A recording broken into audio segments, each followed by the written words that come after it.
Good morning. My topic is iris hook, pearls and pitfalls. I have no financial interest. And that's the problem is, what is the exact size of small pupil, how we define the small pupil? How much, whether it is a 4 millimeter or it is a 5 millimeter, or, so it is, there is a lot of controversy what regarding the early of around 2000, 2000, 2001 and 2002. There is a lot of papers how to do a fecomulsification in small pupil. But in end of 2005, when the concept of IFIS came, it changed the whole scenario and understanding of small pupil. So just watch the two schematic diagram as carefully.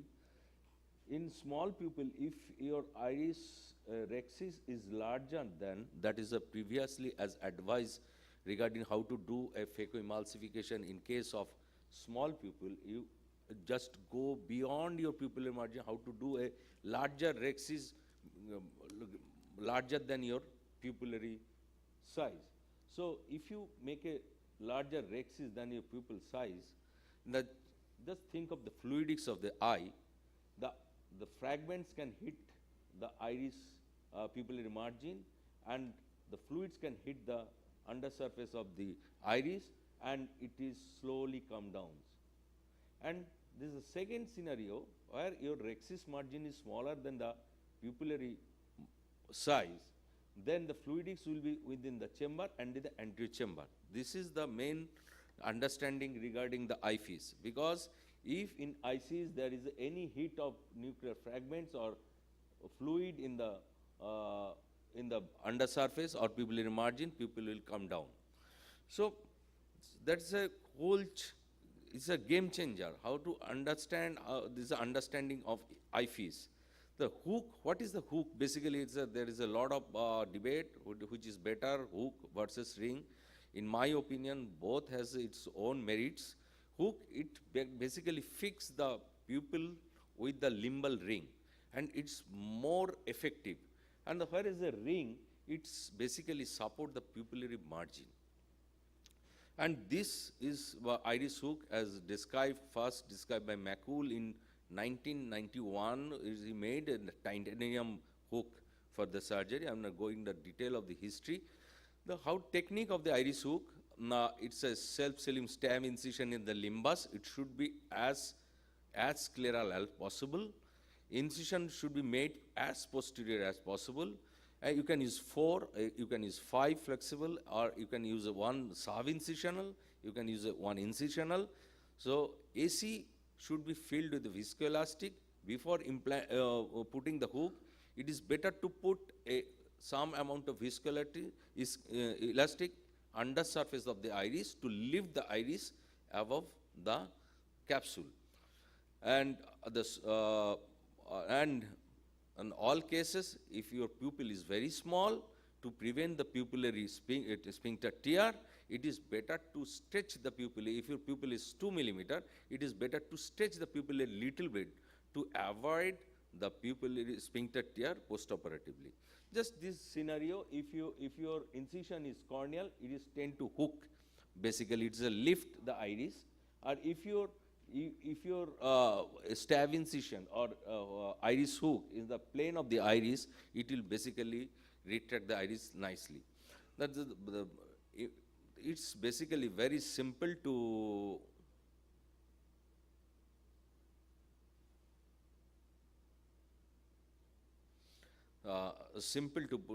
you can mark your position.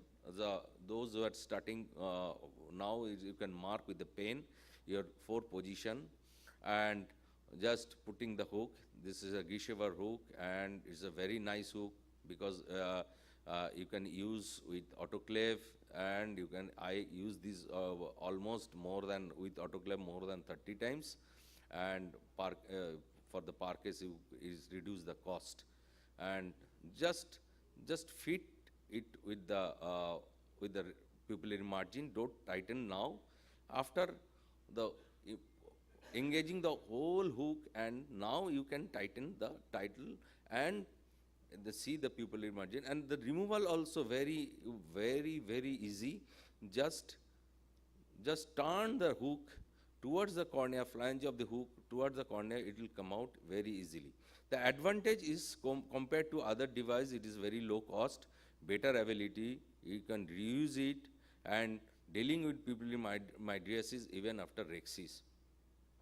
Because sometimes it's a very difficult, like Malugin ring, if you do a rhexis and then putting a Malugin ring, it can catch the rhexis margin and it can tear the rhexis margin. You have to be very careful to implant a Malugin ring after doing rhexis, but in iris hook, it is very easy. Disadvantage is time consuming compared to any pupillary device. Paracentesis you have to make four or five paracentesis, but main disadvantage in my dislodgement hook during phaco, because it's a long flange can hit the adnexa and it can dislodge during your phaco, during movement your phaco probe. And this is the case I started. This is a cannot see this here.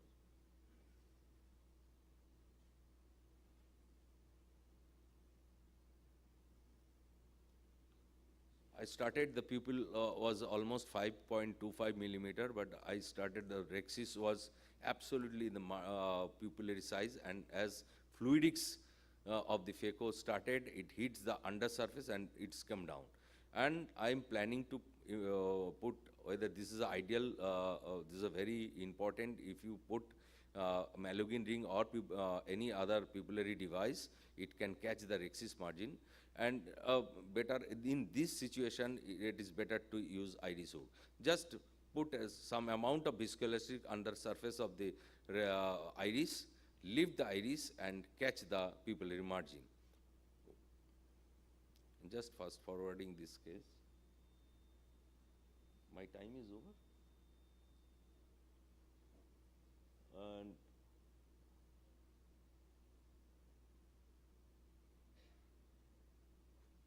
just implanting, before implanting IOL, just release the hook little bit so that it cannot, the optic should not hit the iris. And after implanting, just removal of the hook is very easy.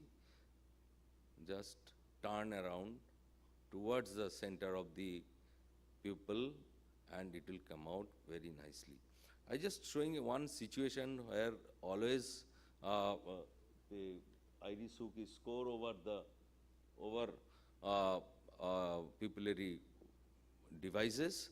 See, I am implanting multipiece, surgeon in implanting multipiece, and with the haptic, leading haptic, there is a PC rend and the pupil is small. In this particular case, this type of case, you never to use other device. You have to use the iris hook, and you can see this for better visualization. Dilate the pupil, lens was put into the sulcus and optic capture was done and removal of the hook was done. So in my preference, today I am using pupillary device, but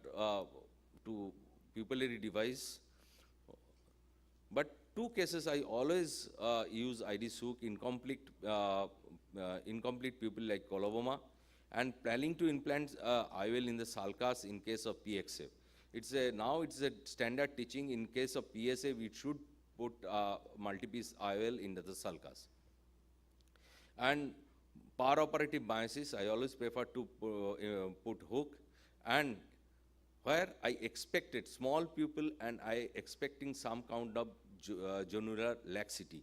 If first I catch the pupillary margin, the hook, if there is some amount of zonular laxity, I can use that hook to catch the rhexis margin. In conclusion, iris hook is less costly, reusable, and very user-friendly. But in case of rings, all our rings, it creates definitely less pupillary stress compared to iris hook, and it don't need any extra wound. But yes, but it's the iris hook always score over the any kind of pupillary device because it is reusable and the cost of iris hooks is very less. Thank you.